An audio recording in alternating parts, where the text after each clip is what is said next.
ውድ የመልእክተኛ ሚዲያ ተከታታዮች ለዚህ ቻናል አዲስ ከሆኑ ሰብስክራይብ፣ ላይክ እንዲሁም ለሌሎች እንዲደርስ ሼር በማድረግ ቤተሰብ ይሁኑ። ይህ መልእክተኛ ሚዲያ ነው። ኒክ የተወለደው በ1982 በሜልቦርን አውስትራሊያ ሲሆን የተወለደው ፎኮሚሊያ በሚባል እጅግ በጣም አልፎ በሚከሰት የጅማትና አጥንት እድገት እክል ምክንያት ሙሉ እጁና እግሩ ሳይኖረው ነው። በልጅነቱ ከፍተኛ የጭንቀትና የብቸኝነት ስሜት ያሳለፈ ሲሆን በ10 ዓመቱ ሕይወቱን ለማጥፋት ጭምር አስቦ ነበር። ነገር ግን በቤተሰቡ ፍቅርና በፈጣሪ ላይ ባለው ጠንካራ እምነት ተስፋ ሳይቆርጥ ሕይወቱ ለመቀየር ወሰነ። ትምህርቱንም በትጋት በመማር በ21 ዓመቱ በሂሳብ አያያዝና በፋይናንስ እቅድ የመጀመሪያ ዲግሪውን አግኝቷል። ኒክ ቪጂቺክ የተወለደው በአውስትራሊያ ሲሆን እጅና እግር ሳይኖረው ሲወለድ ለወላጆቹ ትልቅ ፈተና ነበር። በልጅነቱ የደረሰበትን ግፍና ፈተና በብቸኝነት ያሳለፈውን ጊዜ ስናስብ እንዴት ያን ሁሉ ተቋቁሞ ዛሬ ላይ እንደደረሰ ያስደንቃል። ምክንያቱም እጅና እግር ሳይኖረው በመወለዱ በትምህርት ቤት ውስጥ ከእኩዮቹ የሚደርስበት መገለልና መሳለቂያ መሆን ከፍተኛ የስነ ልቦና ቀውስ አስከትሎበት ነበር። በተጨማሪም የመንፈስ ጭንቀትና ራስን ማጥፋት የሚሞከርበት ጊዜ ደግሞ የፈተናዎቹ ከፍተኛ ደረጃ ነበሩ። ኒክ ያደገው ክርስቲያናዊ ቤተሰብ ውስጥ ቢሆንም በልጅነቱ በደረሰበት ፈተናና ብቸኝነት ምክንያት በእግዚአብሔር ፍቅር ላይ ጥርጣሬ አድሮበት ነበር። ነገር ግን ከጊዜ በኋላ በተለይ የኢየሱስን ቤዛዊ ሥራና ለእርሱ ያለውን ዓላማ በመረዳት ሕመሙንና ፈተናውን እንደ በረከት አድርጎ በመመልከት ወደ እምነት መምጣት ችሏል። ኒክ ወደ እምነት የመጣበት መንገድ ቀላል አልነበረም። በተለይ በልጅነቱ ያሳለፈው መከራና ጥያቄዎች ወደ ፈጣሪ እንዲጠጋ አድርገውታል። በተደጋጋሚ ስለ ሁኔታው መጸለይና ከመጽሐፍ ቅዱስ መጽናናትን በመፈለግ ሕይወቱ ትርጉምና እቅድ እንዳለው መገንዘብ ችሏል። ይህም በውስጡ የነበረውን የመራራነት ስሜት በመቀየር ለሌሎች ሰዎች ብርሃን የመሆን ጥሪውን ከእግዚአብሔር ዘንድ እንዲቀበል አስችሎታል። የትምህርት ዘመኑም በተሳካ ሁኔታ ካጠናቀቀ በኋላ የአካባቢው አንድ ጠባቂ ለትጋቱ ዕውቅና በመስጠት በጉባኤዎች እንዲናገር አበረታታው። ይህም ለሕይወቱ አዲስ አቅጣጫ የሰጠው ትልቅ ለውጥ ነበር። ለስኬታማው አገልግሎቱ መነሻው የነበረው እንደ አውሮፓውያን አቆጣጠር በ2005 ዓመተ ምህረት አካባቢ ላይፍ ዊዛውት ሊፕስ የተሰኘውን መንፈሳዊ ተቋም በማቋቋሙ ነው። ይህም የወንጌልን ብርሃን ለብዙ ሰዎች ለማድረስ ያስቻለ ሰፊ መድረክ ነበር። ነገር ግን ኒክ ወደ አገልግሎት መግባትና ማገልገል የጀመረው በትምህርት ቤት ጊዜው ነበር። ከዚህ ጊዜ ጀምሮ በአገልግሎት ቆይቷል። የኒክ አገልግሎት በዋናነት መነሳሳትን፣ ተስፋንና የክርስቲያናዊ እምነትን በማዳረስ ላይ ያተኮረ ነበር። ኒክ በዓለም አቀፍ ደረጃ ወደ 70 የሚጠጉ ሀገራትን በመዘዋወር በሚሊዮን ለሚቆጠሩ ወጣቶች ተማሪዎችና ስራ ፈጣሪዎች አነቃቂ ንግግሮችን አድርጓል። በግራ እግሩ ቦታ ባለችው ትንሽ ጣት እሱ የዶሮ እግር እያለ በፈገግታ የሚጠራት በመጠቀም በርካታ ነገሮችን ማድረግ ችሏል።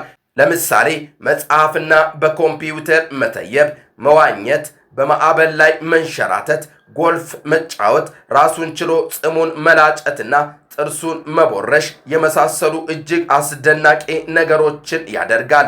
ኒክ በዓለም አቀፍ መነጋገሪያ የሆኑ መጽሐፍትን የጻፈ ሲሆን ላይፍ ዊዛውት ሊሚትስ ወሰን የሌለው ሕይወት፣ አንስቶባብል፣ የማይገታ፣ ስታንድ ስትሮንግ፣ በርትተ ቁም የተሰኙ መጽሐፍቶችን ለአንባቢያን ማቅረብ ችሏል። ታዋቂና እጅግ በጣም አስደናቂ ከሆኑ የኒክ አባባሎች መካከል በሕይወት ተአምር እንዲከሰት ከምትጠብቅ አንተ ራስህ ለሌላው ሰው ተአምር ሁን የሚል ነው። የኒክ ዋናዎቹ ምክሮች፣ አንደኛ ምስጋናን የዕለት ተዕለት ልምድ አድርግ። ሁለተኛ ውድቀት ማለት የመንገድ መጨረሻ አይደለም። ሶስተኛ እውነተኛ ውበትና ዋጋ ከውጪ ገጽታ በላይ ነው። አራተኛ ትናንሽ እርምጃዎችን መጀመር አትናቅ። አምስተኛ ለሌሎች ተአምር ሁን የሚሉ አስደናቂ ምክሮችን ለሚሊዮኖች ይለግሳል። በአሁን ጊዜ ኒክ ባለትዳርና የአራት ልጆች አባት ሲሆን በሚሊዮን ለሚቆጠሩ ሰዎች የተስፋ የጽናትና የደስታ ሕያው ምስክር ሆኖ በመኖር ላይ ይገኛል። Of mine, I really just want to put limits aside and live life to the fullest and just going for it. To overcome an obstacle, you have to realize where you are and to visualize yourself overcoming these obstacles. To focus on the positive things that we do have, using everything that we have to the best of our ability. Many people look at me and say, Nick, how come you're smiling? How come you're so happy? And I want to be like you. And I don't mean like, you know, I want to be like you in a prideful way, but they see the strength in me. You look at me and you want the confidence that I have. You want the smile that I have. Many people ask where it's from.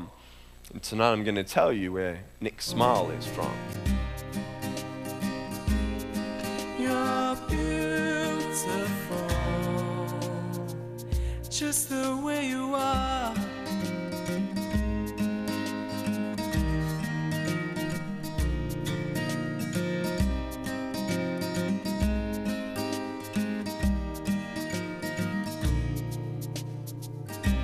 She walks busy streets looking for her next mate. Maybe he will be the one. 'Cause in her mind there is more to life than being someone.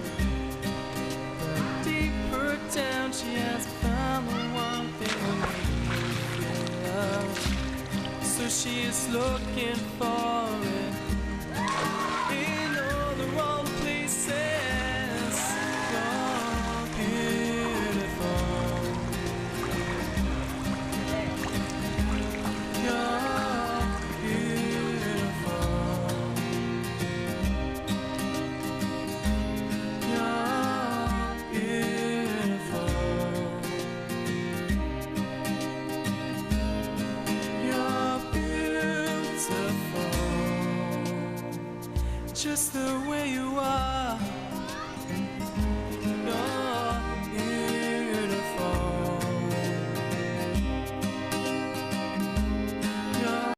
ይህ ቻናል መንፈሳዊ የሆኑ መሳጭ ግለ ታሪኮችን፣ የህይወት ምስክርነት፣ ቃል መጠይቆችንና ስብከቶችን የምናቀርብበት ድንቅ ቻናል ነው።